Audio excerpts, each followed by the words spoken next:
Today's draft. Yeah. The best memorabilia you've ever owned, which really can't be a draft because it's not like you and I have wrestled for the same item. So Right. this is just what are each of our three most favorite braggadocious things that we have. segment. Yeah. Right. My dad didn't, win 2 Super Bowls. Well, win one. Yep, I win. I got be 2 there for the Super other Bowl one. rings. You don't. So Yeah, the draft's exactly. over. so it's over right there. Go ahead. What do you got? All right. Well, you don't want to ask me the question here? Oh, okay.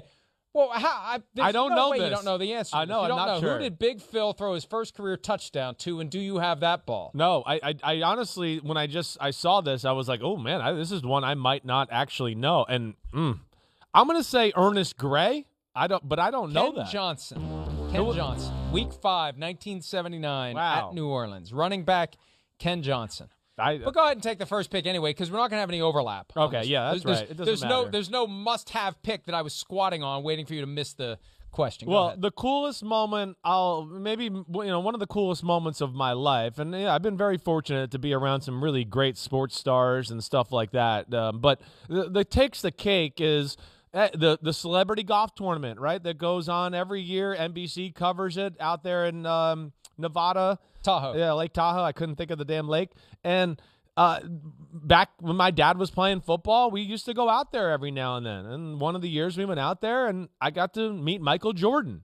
And it was special. I got Michael Jordan. I got 2 autographed cards, right? And Oh, wow. I know. It 2 autographed cards and got them while he was in the casino gambling, right? Which he, became kind of famous for after that, for gambling and stuff like that. Dad used to play cards and with Charles Barkley and Michael Jordan. I think Michael Jordan still owes Dad money, but Dad's not the kind of guy that's going to call him and collect it. But either way, that was a special moment where I was like, oh my gosh, you're an 11-year-old kid. It was Michael Jordan, I think, fresh off of winning the first championship, maybe the second. And I'll never forget that ever as long as I live, and I still have those 2 cards, of course. I can't even begin to. I mean, where do I go from there? Dad wasn't taking me around to hang out with Michael Jordan. I'm sorry. When I was growing up. I know it is kind of jerky. I feel kind of silver spoonish and laissez-faire. Yes. Well, of course, you're proving Steve Young right all these years later. I should have picked first and said I've got 2 Michael Jordan autograph cards that I didn't buy that he just gave to me. All right, this is clearly the best piece of memorabilia that I have because it's personalized and it's cool. And I've never been authorized to say that I have this. Let me tell the story very quickly. A few years back, I was talking on the phone to a head coach in advance of a game. And I said, one of the fascinating things about what you do, you could spend as much time as you want looking for any little thing to give you an edge, any little thing, watching plays, doing this, doing that. I wouldn't know when to stop. And he said, you're kind of freaking me out. I got to get back to work. And he hung up. And 5 minutes later, he called back and he said, I found something. I found something that I'm going to use this week. I'm writing the play up. I'm sending you the card. I'm putting it in the mail.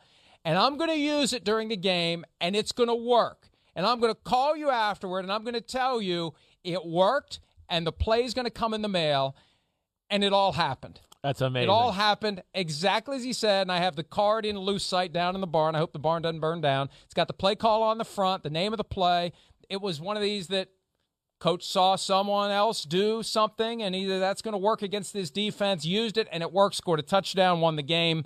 And I've never asked, can I tell the story, right, like disclose the name. So I'll tell the story. Maybe one of these days. But I can verify. It's everything. It's got the name of the coach printed on it. It's all signed. It's all handwritten. It's great. It's awesome. It's great conversation piece for anybody who comes to the barn. It's the first thing I show people. So that's mine. Hey, that's cool. I don't give a damn.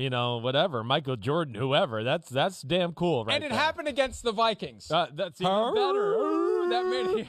Yes, I love it. That's why that's probably why he did it to you even more. But I can verify your story. Spoiler alert: it wasn't Mike Zimmer. No, it definitely wasn't him. I can tell you that. Play in his life. He didn't drop an offensive play in his life. That gave it away right away. Well, all right, the only what thing else Mike you got? Zimmer wanted to give you is a right hook to your head. So still may. Yeah, still right. I have a Muhammad Ali autographed glove.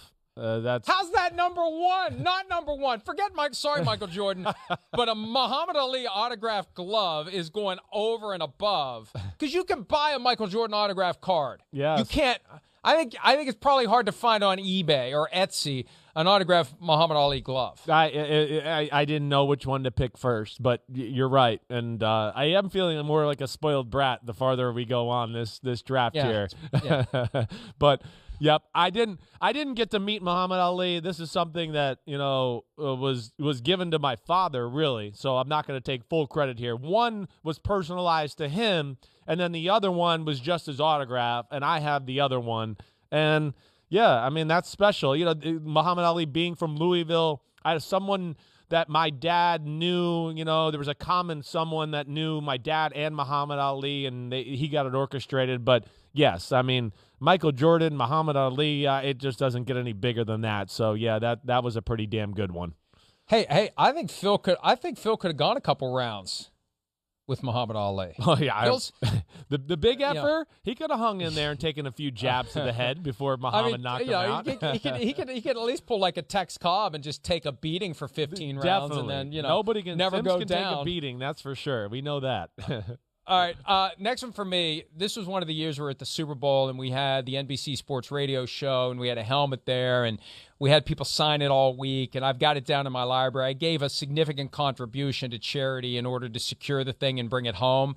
And there's all Hall of Famers all over it. I got a list of all the different autographs that are on it, and you know how it goes Super Bowl week.